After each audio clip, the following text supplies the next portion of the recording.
Despite the humane treatment he received, Solomon could never overcome the excruciating pain inside him. Every time he looked at his hands while working, he remembered his fingers from before, the ones that used to play the violin for his family.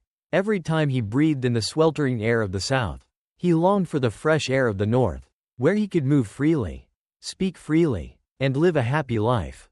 Solomon could never have imagined finding himself in this situation. He had once had a loving family and a free life. But now, all of that was just a memory. He missed his wife, Anne, and his 3 beloved children, the little ones he had cared for since they were born. Every night, as the light dimmed and everyone around him fell asleep, Solomon would remember the evenings spent with his family, where the laughter of his wife and children was the only thing that soothed his heart. In the hours of work under Ford's supervision, Solomon felt like a bird trapped in a cage. He thought of freedom, the vast fields of the North where he could walk without restraint. But now, he had no rights. He was a slave, forced to work ceaselessly, enduring all pain and injustice. Although Ford treated him humanely, the truth remained unchanged. Solomon was no longer a free man.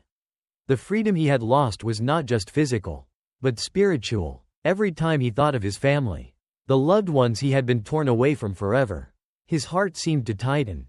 He wondered if he could survive these years, if he could hold on to faith and hope when everything around him was engulfed in darkness. The long nights passed, and Solomon could not sleep. He often woke up in the middle of the night, his eyes filled with tears, his heart full of longing for his family. But he also knew that if he did not keep his spirits up, if he did not face adversity with resilience, he would be utterly defeated. The belief in freedom, in a brighter tomorrow, was the only thing keeping him going. When Solomon was sold to Edwin Epps, all hope of escaping the pain seemed to vanish. Epps was a cruel master, without any sympathy or compassion for his slaves. He was not just a slave owner but a symbol of oppression. A man who made everyone under his authority live in constant fear. The plantation under Epps' control was like a prison, where people lived without faith in freedom or hope for the future. Solomon, now a completely powerless slave, had no control over anything in his life. Every day, he worked under the scorching heat of the South, laboring from dawn until dusk, with no rest or concern from his master. They were just machines, forbidden to show emotions or personal needs. But the worst thing was not the hard work but the brutality that Epps directed at the slaves under his control. Whenever he lost his temper, no one could escape punishment. The heavy lashings, the constant verbal abuse, and the mental torment made all the slaves live in perpetual fear. Epps treated them like tools of labor, not human beings. Among the slaves on Epps' plantation, Patsy was the one who endured the most brutality and oppression. Patsy, a young and beautiful girl, became the target of Epps' greed and lust. He not only used the whip to torture her but also exploited her emotions to satisfy his dark desires. Epps saw Patsy as a plaything, and when she failed to please him, his relentless revenge caused her both physical and emotional pain. Every time Epps beat Patsy, Solomon felt an unbearable pain. He saw the young girl, frail and covered in wounds, but could do nothing to protect her. That feeling of helplessness consumed Solomon, a feeling he had never experienced before in his life. He was a man with deep compassion, and when he saw Patsy being tortured, he felt her pain as if it were his own. But the truth was, in the world of slaves, they were nothing but invisible ghosts. No one cared about their suffering. Patsy was extremely sensitive and weak but could do nothing to escape Epps' cruelty. Every time she came to Solomon, tears streaming down her face, begging him for help, it only deepened her despair. She had endured Epps' abuse for so long and seemed to have lost all hope of escaping this hell. Every time Solomon saw Patsy being beaten, he felt like he was witnessing a part of humanity being destroyed. And that helplessness only made his pain more intense. Once, Epps ordered Patsy to do an outdoor job under the scorching sun. She was forced to work continuously, without rest, and when she could not finish the task, he mercilessly whipped her. The wounds on Patsy's body were marks of a life filled with agony. And every time Epps beat her, he smiled in satisfaction as though it were a game. Solomon could not bear these scenes, but he knew that if he intervened, Epps would not only punish Patsy but also torment him. The long nights under Epps' roof, when everything was quiet except for the wind blowing through the windows. Solomon found himself unable to sleep. The images of the brutality Patsy had to endure haunted him relentlessly. He remembered his family and wondered if they had survived under such terrible conditions. Solomon's heart grew heavy, not only because of Patsy's suffering but also because of his own helplessness. He wanted to do something to save her, but he knew he couldn't. Ep's cruelty had robbed Solomon of all his faith and hope. The world around him seemed to grow dark and filled with haunting thoughts. Every day spent under Ep's rule was a day he had to fight with himself. With the guilt of not being able to help others. And with the pain that could not be erased. In those moments, when he looked at Patsy, he felt the deep hopelessness in her heart, as well as the spiritual collapse he was going through. However, Solomon did not give up. He continued to live, to fight, to keep his faith alive, even though his soul was constantly haunted by suffering and injustice.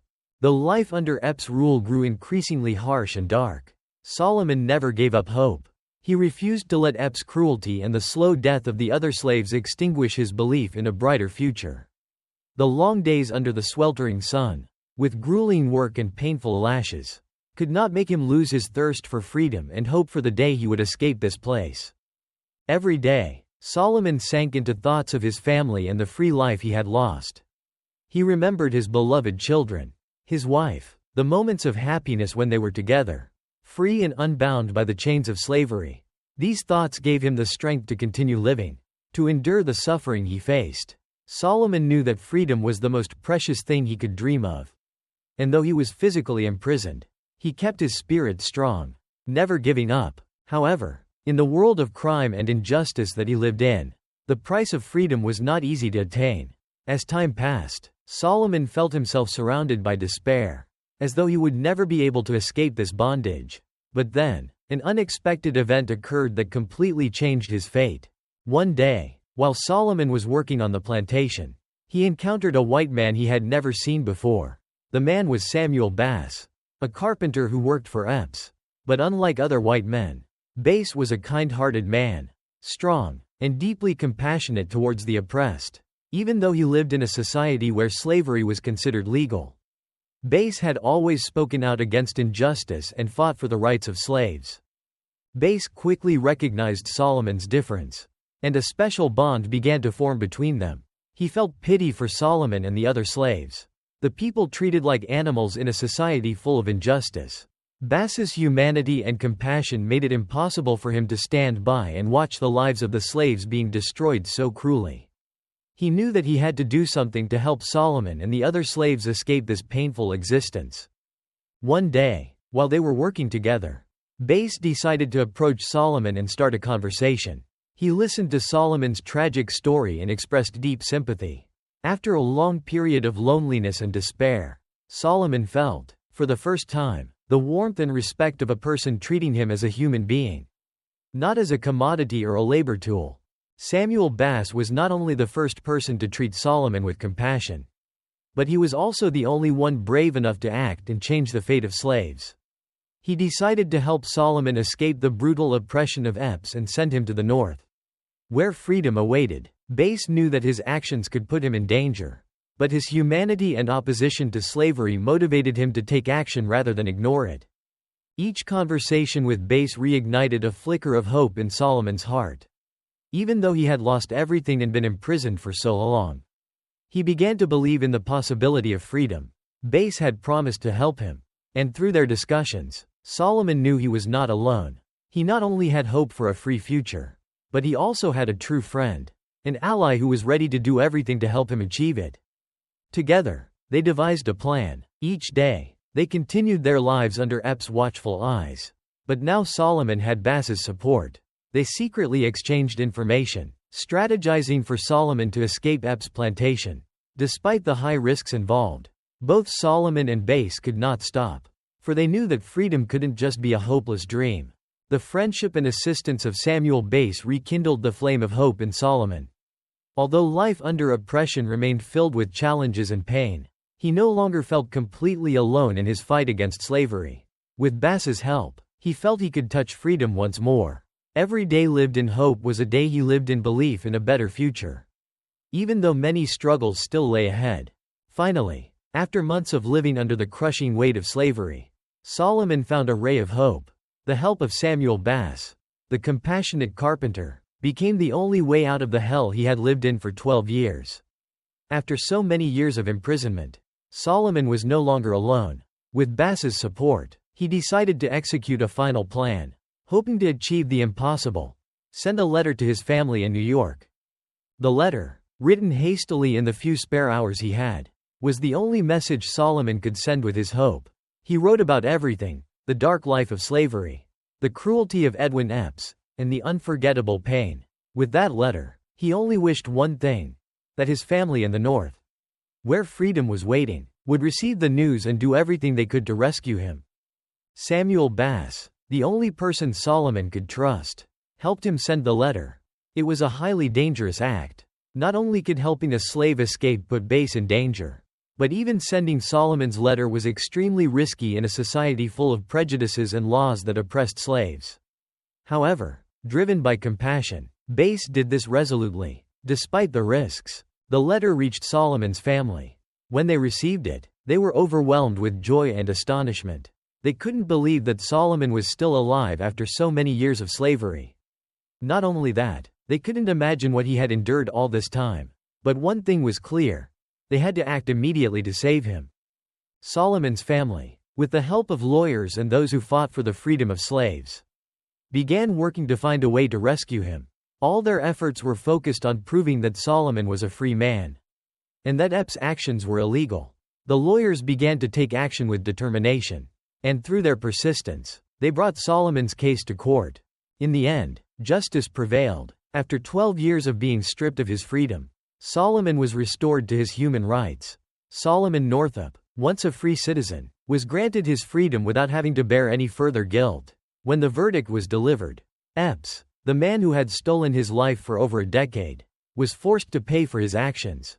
But even though Solomon was freed from Epps' cruel grip, his life could never return to what it was before. When he returned to his family, he not only brought with him his freedom, but also the deep emotional scars that would never fade away. After 12 years of enslavement, it was not just the physical wounds, but Solomon's soul had also been severely damaged. The memories of the years under Epps' dominance, the heartbreaking sights of brutality, injustice, and cruelty that he witnessed, haunted him every night. Though reunited with his family, Solomon could not erase these memories. Every time he saw his wife and children, every time he felt their love and care for him, he thought of the other slaves, the ones who would never have a chance to return like he did. He remembered Patsy, the young slave he had witnessed being tortured, and the other slave companions with whom he had shared those painful days. Though freedom had been restored to him, Solomon knew that there were wounds that would never heal. His life after returning to his family could never be the same again. Most of all, Solomon became an unceasing advocate for the rights of slaves, so that no one would have to endure what he had lived through. He dedicated the rest of his life to telling his own story, to speaking out for those who couldn't, and to reminding the world of the brutality of the slavery system that had been deeply engraved in the minds of those who lived within it. After returning, Solomon wrote a book about his experience, sharing with the world the story of slavery and life under the oppressive system. His book helped awaken the conscience of many people and became a part of the abolitionist movement in the United States. Though he gained freedom, Solomon could never forget the years of slavery, the friends he lost, and the scars he had to carry for the rest of his life. But in his final years, he continued to fight for justice and freedom for the oppressed. The story of Solomon Northup is a testament to the strength of the human spirit. Even when stripped of everything, he held on to his belief in freedom and dignity. His story is not only a reminder of the cruelty of slavery, but also a lesson in hope, resilience, and the power of human will in the harshest of circumstances.